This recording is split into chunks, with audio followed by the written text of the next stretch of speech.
గుడివాడి కైలాసం గారి కొడుకు గారు తమను కలవడానికి వచ్చేసారు. పిలవమంటారు. వాడు వచ్చాడా, నువ్వు తీసుకొచ్చావా? నాకేం తెలుసు సార్. పోనీ వాళ్ళ నాన్న తెలుసా? అమ్మతో ఆడు కూడా తెలవచ్చు సార్. పేరు గోత్రం చెప్తుంటే తెలిసేమో అనుకున్నాలే. రమ్మను. ఒరే కిరణం, నీ నాన్న గుడిని మింగేసే రకమైతే ఈడ శతాబ్దంలో కట్టారు. అప్పుడెంత మింగేసినారు కూడా చెప్పేసి రకం. కొంచెం జాగ్రత్త. రే రారవే.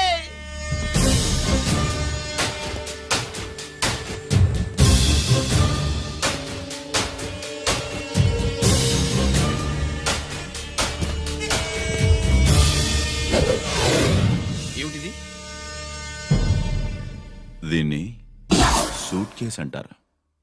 దీనివల్ల మన దేశంలో కొన్ని ప్రభుత్వాలే కూలిపోయాయి. నువ్వంత గొప్ప పని చేయక్కర్లేదు. జైల్లో ఉన్న మా మామయ్య కుప్పస్వామి మీద కేసు లేకుండా తప్పిస్తే ఇందులో ఉన్న డబ్బంతా నీదే. బోనస్ గా నీ తమ్ముడు నిర్దోషిగా విడుదలవడానికి మేం సాయం చేస్తాం.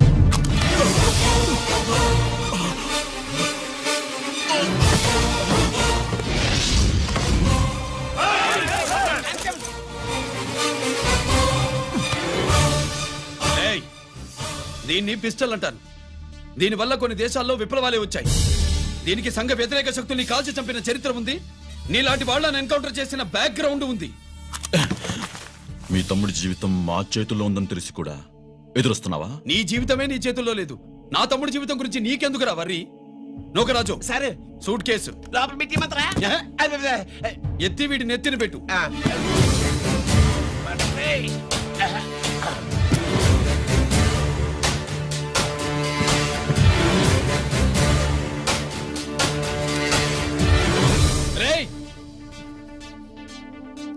వెళ్ళి నీ బాబుకు చెప్పు, ఈ రంజిత్ కుమార్ లంచం తినడు, తిన్నది కక్కిస్తాడని.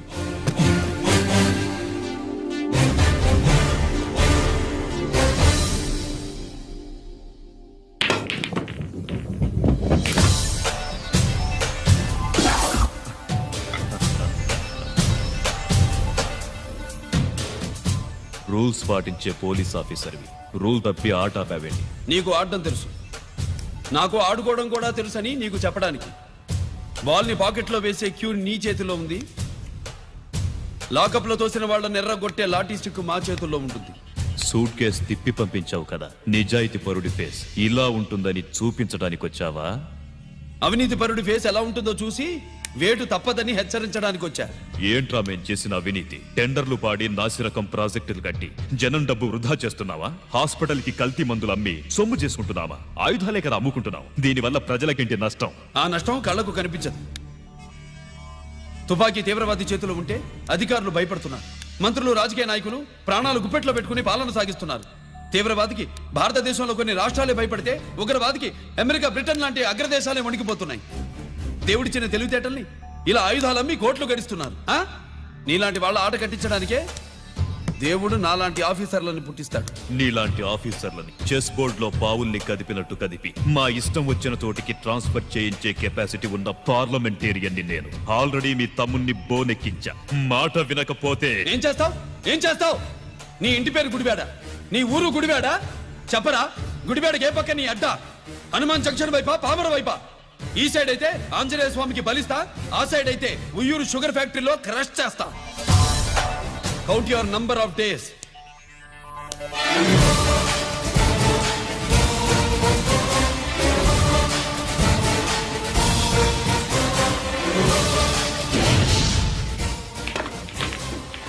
ఏమి సార్ వాడిది? అడ్డడ్డ వాడు మాట్లాడుతూనే కొట్టినట్టుండది. నిజంగా కొడితే మురుగా ఎట్టుండునో. వాడు కాదు, మనమే వాడిని కొట్టాలి. చావు దెబ్బ. దవళ సులభం కదప్పా. ఇదిగో, వాడు కుప్పుస్వామి చేత రహస్యాలు చెప్పిస్తాడని నాకు పెరియ నమ్మకం. కుప్పుస్వామి జైలు నుంచి కోర్టుకెళ్ళడు.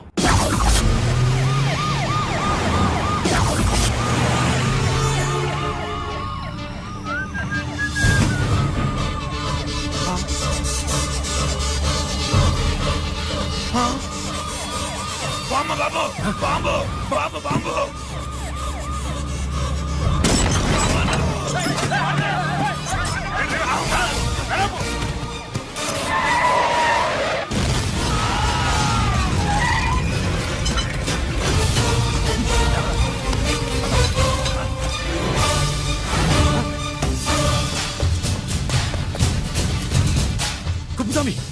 కుప్పస్వామి ఎక్కడికన్నా రేయ్ గిరి ఆగు. ఎక్కడ తీసుకెళ్తున్నావన్నా?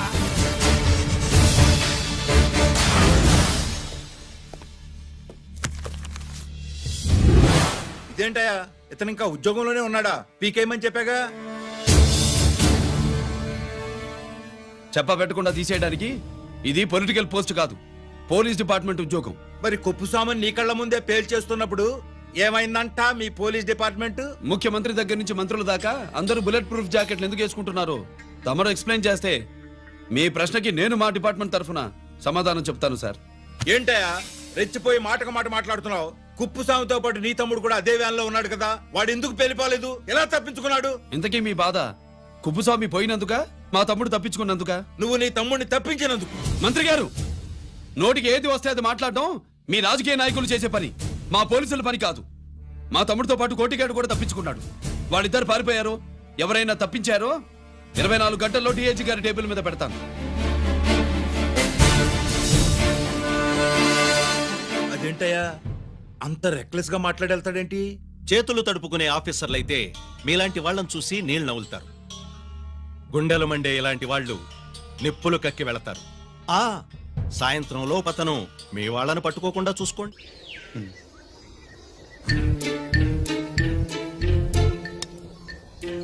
ఈ ప్లేస్ ఏంటి? ఆ? ఇప్పుడు ఎక్కడున్నావు? ఆకాశం కింద అంటే భూమి మీద. మరి ఆ మందేంటి? పోలీసుల నుంచి తప్పించుకున్నాం కదా, ఆ. పార్టీ చేసుకుందామని. పార్టీయా? ఆ, ఆ, మరి కట్టేసావేంటి? మందెక్కువ అయితే పడిపోతావని. నాకొద్దు. వద్దంటే ఎలా రాగొట్టిగా? అయితే నువ్వు కూడా తాగు. లేదు, నువ్వు తాగాలి, నేను వినాలి. ఏం వినాలి? నువ్వు చెప్పేది ఏం చెప్పాలి? నిజం. కుఫు స్వామిని చంపింది ఎవరు? నాకేం తెలీదు, నాకేం తెలీదు. రేయ్! కొట్టతో దండం పెడతానా? ఒరే కోటిగా, కుప్పు స్వామిని చంపడానికి పోలీస్ వ్యాన్ మీద బాంబులు వేయడం చూసాక నువ్వు వ్యాన్ నుంచి దూకేశావు. ఆ. నీ టైం బాగుంటే బతికావు, లేకపోతే అన్నా పొరపాటున పోయి ఉంటే ఏమైందన్నా? పవర్ పోయేది. ఆ, నీ శవాన్ని తీసుకుని నేను మీ ఇంటికి వెళ్ళేవాడిని. మీ ఇద్దరు పిల్లలు నాన్న పోయావా, నాన్న పోయావా అని ఏడ్చేవాళ్ళు. బాబూ ముత్తైదువులు బలవంతంగా నీ భార్య పట్టు తుడిచేసేవాళ్ళు. పార్వతి నీ దిక్కులేని శవాన్ని చితిపేర్చి నేనే అంటించేవాడిని. అది సగం గాలి ఆరిపోయేది. మిగిలిన శవాన్ని కాకులు గద్దలు తినకుండా నేనే కిరసనాలు పోసి అంటించేవాడిని. వద్దన్నా, వద్దన్నా. నిజం చెప్పేస్తా, చెప్పేస్తా. పోనీ ఫిట్రోల్ పోయినా అసలు ఈ కథే వద్దన్నా. వద్దు. నిజం చెప్పేస్తానన్నా, చెప్పేస్తా. సరే నేరు ఇటు నా సీట్ మీద కాన్సన్ట్రేట్ చేసినారు.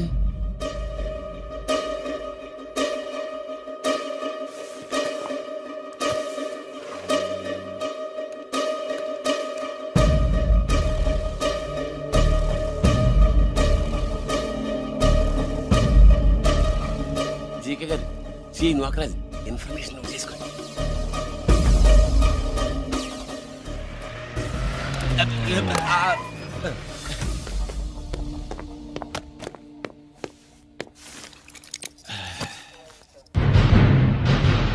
పరమేశ్వరుడికి కాదు, మనకి 3 కనున్నాయి.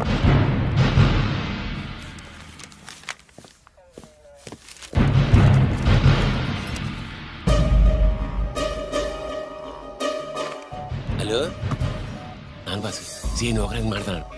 మా ఏసీపీ గారు ఇలా కలెక్టర్ని వెళ్ళడానికి వెళ్తాడు. కలెక్టర్నే సాయంత్రం దాకా మీటింగ్లోనే ఉంటాడు అన్నట్టు. శంకర్రామన్ ఫోన్ చేసి ఏపీ క్వారీ ద్వారా ఈటింగ్ చేస్తారంట. ఆయుధాలు ఇచ్చింది ఆడే చేసుకుందాం అన్నాడు. గెలిపండి, ఓకేనా? సరే రెడీ. సుబ్రహ్మణ్య గారు నాతో రండి. Yes sir. సీక్రెట్ గా కంప్యూటర్లో నా బొమ్మ చూసేయడం కాదు బాసు, రేపు ఆంధ్రదేశం అంతా పేపర్లో పబ్లిక్ గా నీ బొమ్మ చూసేస్తుంది.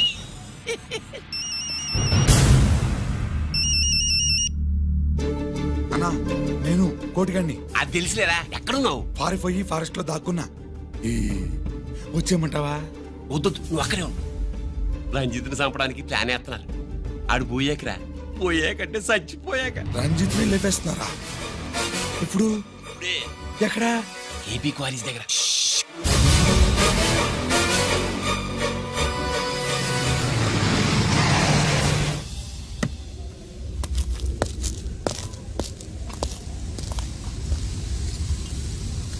ఇక్కడే ఉండండి సార్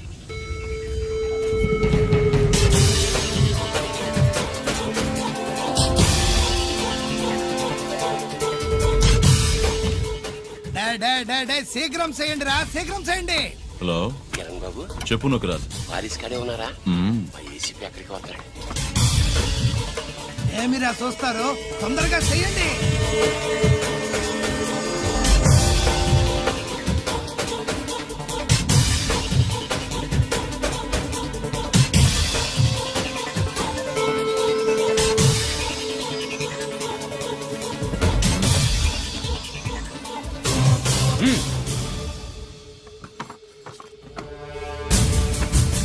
రేయ్ అందరూ కలిసి దించండి.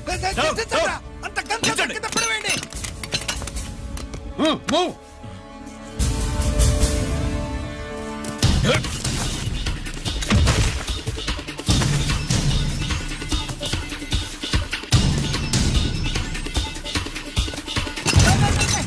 దించండ్రా. వాడు బుల్లెట్ తో చావకూడదు. ప్రమాదంలో డైనమైట్ పేలి బాడీ పీస్ పీస్ కావాలా, అప్పుడుదా మనం సేఫ్.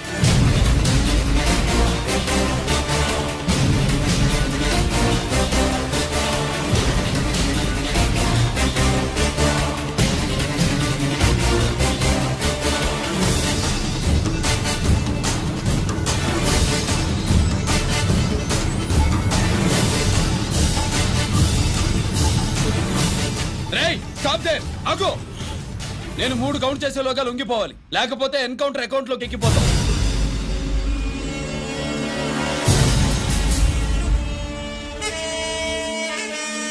1 2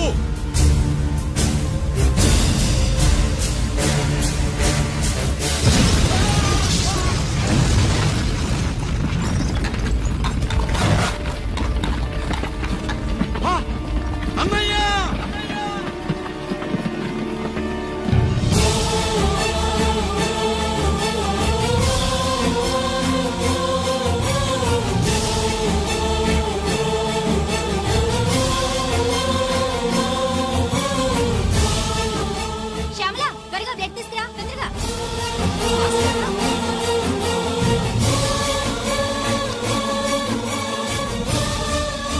డాక్టర్, బాడీ నిండా మల్టిపుల్ ఫ్రాక్చర్స్ ఉన్నాయి. ఏదైనా పెద్ద హాస్పిటల్కి తీసుకెళ్తే బెటర్. లేదు డాక్టర్, ఇక్కడే ఉంచుదాం. రికవర్ అవడానికి కొంత టైం పడుతుంది. పట్టనే ఉండి పర్వాలేదు. ఓకే. ఎవరికి గరి ఫోన్ చేస్తున్నావు? నాన్నకి. వద్దు, ఫోన్ కట్ చేయి. అది కాదు బాబాయ్, నాన్నకి ఈ విషయం తెలియకూడదు. రంజిత్ పరిస్థితిలో ఉందని మీ అమ్మ నాన్న తెలియకూడదు. తెలిస్తే వాళ్ళు తట్టుకోలేరు. నీకు ఇప్పుడు కొన్ని విషయాలు తెలియాలి. రా. నిన్ను ఈ కేసులో ఇరికించిన వాళ్ళు నిన్న మొన్న పరిచయం ఉన్న వాళ్ళు కాదు. 14 ఏళ్ల క్రితం మీ నాన్న ఉత్తరప్రదేశ్లో ఉద్యోగం చేస్తుండేవాడు. అక్కడే ఇండస్ట్రియలిస్ట్గా స్థిరపడ్డ జీకే మీ నాన్నకి, మీ నాన్న బెస్ట్ ఫ్రెండ్ అమర్నాథ్కి ఒకరోజు పార్టీ ఇచ్చాడు. లేడీస్ అండ్ జెంటిల్మెన్, ఎక్కడో ఆంధ్రాలో విశాఖపట్నం నుంచి నేను ఈ బార్డర్కి వచ్చింది మీలా దేశ సేవ చేయడం కోసం కాదు, కాంట్రాక్టులు చేస్తూ డబ్బు సంపాదించడం కోసం. అలాగే ఇప్పుడు ఈ పార్టీ ఇచ్చేది కూడా నా స్వార్థం కోసమే.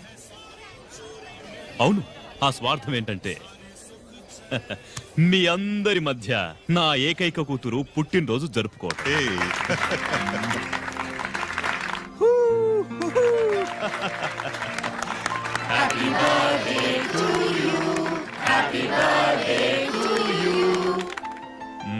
ఈ మధ్యమైన ఆంధ్ర వెళ్ళొచ్చారా? సార్ आपके लिए फोन आया. मेरे लिए? जी. హలో సార్, నేను హెడ్ క్వార్టర్స్ నుంచి మాట్లాడుతున్నాను. Yeah, hold on. Major confidential. Yeah, ఆ గదిలోకి వెళ్ళి మాట్లాడుకోండి. నో ప్రాబ్లం, అది నా personal room. Thank you. Please. Excuse me. Please career. చెప్పండి అమర్నాథ్.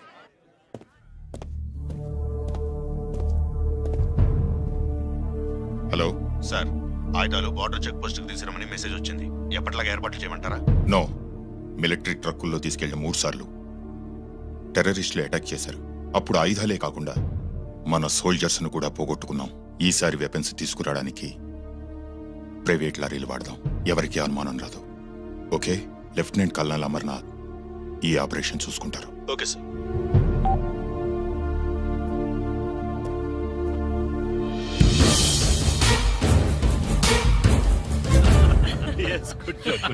అమర్నాథ్ సార్, మనం అర్జెంటుగా హెడ్ క్వార్టర్స్ కి వెళ్ళాలి. ఈ టైంలో. Yes, it's an important operation. Okay sir. Excuse me gentlemen, we have to go. All right sir, thanks for coming.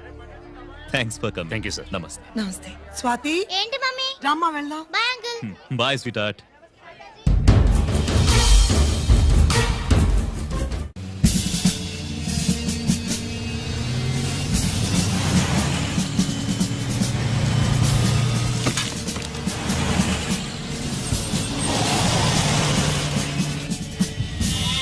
Ram Singh sir देखो वो पूरा बकरम को हटा दो. ठीक है सर.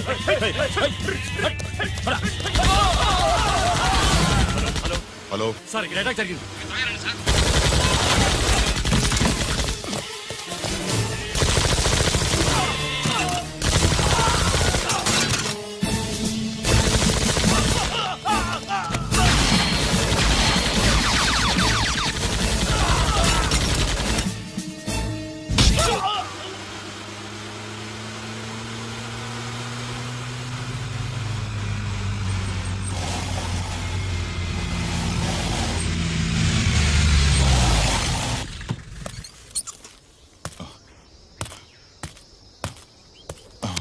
అమర్ అమర్నాథ్ అమర్నాథ్ చెప్పు అమర్నాథ్ వాట్ హ్యాపెండ్ అమర్నాథ్ చెప్పు అమర్ అమర్నాథ్ కమాన్ Amarnath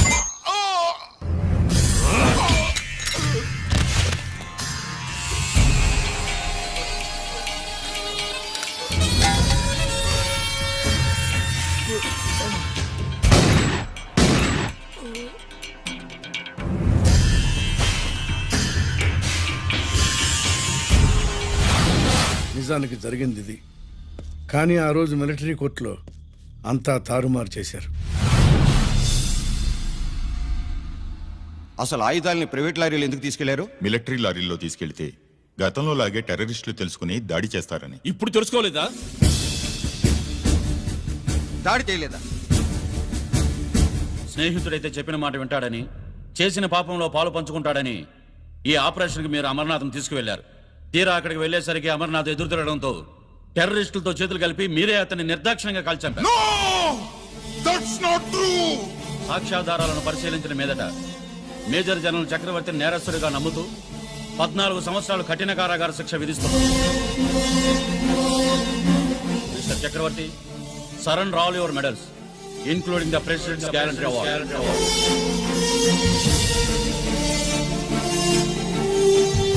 The President's Guarantee Award.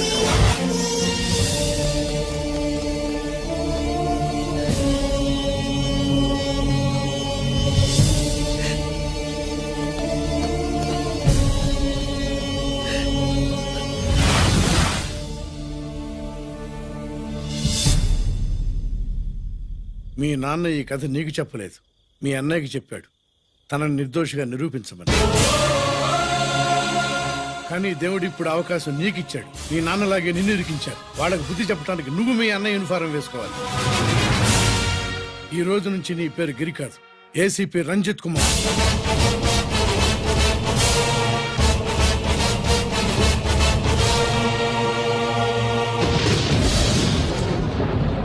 మందులోడా ఊరి మాయలోడా మావరారా గోపి చిన్నవాడా మందు.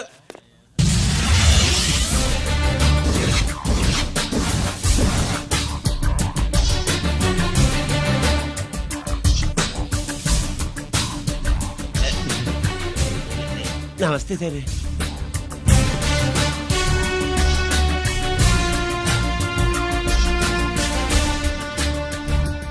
ఏంటి స్వీట్స్ పంచుతున్నావు? నీ పుట్టినరోజా? లేదు సార్. నీ అబ్బాయి పుట్టినరోజా? నాకు అందరూ గుంటలేదు సార్. ఓహో, నీ గుంట పుట్టినరోజా? లేదు సార్. అర్థమైందిలే. నీ శత్రువు ఎవడో టపా కట్టేసి ఉంటాడు. ఆ ఆనందంతో నువ్వు స్వీట్స్ పంచుతున్నావు. అదేమిటయ్యా చెమటలు పడుతున్నాయి? నేనంతే సార్. నా ఏ పని చేసిన చెమట ఓడ్చి పని చేయడం నాకు అలవాటు. నేను స్వీట్స్ తిన్ను, మనదంతా కారా. Sir, there was a bomb blast at KP Quarries. Is it true? Sir, is it true? No comments. ఈయన అడిగితే మీరు సమాధానం చెప్తారేంటి? మీరు చెప్పండి సార్. అయితే నేనే చెప్తాను. No comments. బాంబ్ బ్లాస్టింగ్ కారణం ఎవరు sir? No comments. Any casualty sir? No comments. మీరు చెప్పండి సార్. ఆయన చెప్పినారు కదా, నేను అదే చెప్తాను. No comments. ఏ ప్రశ్న అడిగినా ఏసీపీ గారు నో కామెంట్ అంటున్నారు. పూర్తి వివరాలతో మళ్ళీ కలుస్తాం. కెమెరామ్యాన్ సుబ్బరాజ్తో మీ అనిత.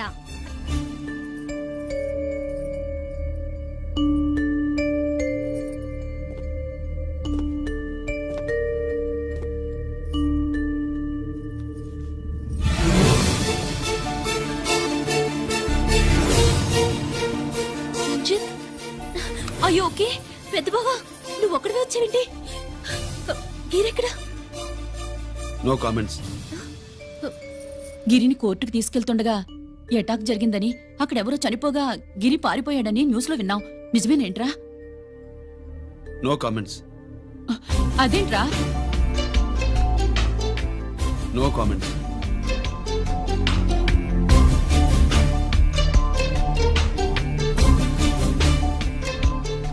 అదేమిటండి, గిరి గురించి అడిగితే నో కామెంట్స్ అంటాడేమిటి? వాడి గురించి టెన్షన్ పడ్డం వేస్ట్. పెద్ద బావా గిరెక్కడున్నాడు నాకన్నా చెప్పొచ్చు కదా. దేనికి? మా నాన్న వేరే వాడితో పెళ్లి చేస్తానని టెన్షన్ పెట్టేస్తున్నాడు. రేపు నేను వచ్చి మీ నాన్నకి టెన్షన్ పెడతాలి. ఏమే ఏమండి ఎక్కడున్నావా? ఇట్రా ఇట్రా ఇట్రా. రంజిత్ ఫోన్ చేసి ఆ. చాలా ముఖ్యమైన విషయం మాట్లాడటానికి మీ ఇంటికి వస్తున్నాను అన్నాడు. ఆడు మాట్లాడే పద్ధతిని బట్టి ఆడు సుబ్బు కోసం వస్తున్నాడని నాకు అనిపిస్తుంది. నాకేం అలా అనిపించట్లేదే. కొట్టిన మొహం పగిలిపోద్ది. రంజిత్ వచ్చినప్పుడు ఇట్లా తిక్కరదానిలాగా మాట్లాడబోక. అప్పుడప్పుడు అల్లుడు ఏమన్నా తీసుకుంటావా, అల్లుడు ఏమన్నా తీసుకుంటావా అని అడుగుతూ ఉండాలి. ఆలస్యమైందా మామయ్య? మామయ్య, ఆహా, నీ నోటమ్మట మామయ్య అని వింటుంటే కాశీ వెళ్ళి గంగలో మునిగినంత ఆనందంగా ఉంది. నేను వచ్చింది అందుకేలే. అల్లుడు గారు ఏమైనా తీసుకుంటారా? వద్దట. అబ్బా, అమ్మాయి దగ్గర తీసుకుంటాలేవే. నువ్వు రాలుడు రాలుడు కూర్చో కూర్చో. ఆ. ఆ, సుబ్బులేది? నువ్వు వస్తావని తెలిసి ఆ. సిగ్గుపడి గదిలో దాక్కుంది. అల్లుడు గారు ఏమైనా తీసుకుంటారా? వద్దు. అబ్బా అతనేం తీసుకోలేవే. పోనీ మీరేమైనా తీసుకుంటారా? నేను తీసుకోను, ఇస్తా. ముందు అమ్మాయిని పిలువు. అది రాదు. పెద్దోడికిచ్చి పెళ్లి చేస్తారని దాని భయం. అంటే నన్ను చేసుకోవడం సుబ్బులకి